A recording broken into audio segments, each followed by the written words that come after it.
Education is one of the key words of our time.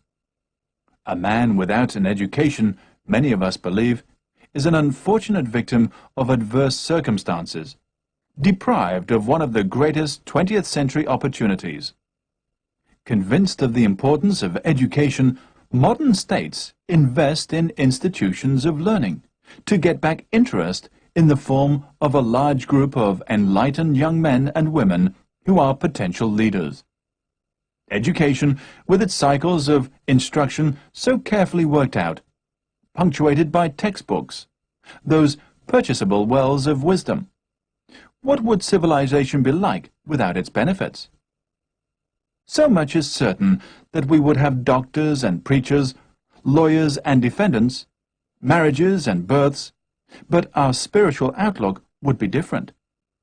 We would lay less stress on facts and figures, and more on a good memory, on applied psychology, and on the capacity of a man to get along with his fellow citizens.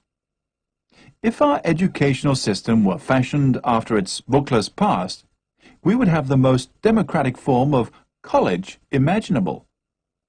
Among tribal people, all knowledge inherited by tradition is shared by all. It is taught to every member of the tribe, so that in this respect, everybody is equally equipped for life. It is the ideal condition of the equal start, which only our most progressive forms of modern education try to regain. In primitive cultures, the obligation to seek and to receive the traditional instruction is binding to all. There are no illiterates, if the term can be applied to peoples without a script. While our own compulsory school attendance became law in Germany in 1642, in France in 1806, and in England in 1876, and is still non-existent in a number of civilized nations. This shows how long it was before we deemed it necessary to make sure that all our children could share in the knowledge accumulated by the happy few during the past centuries.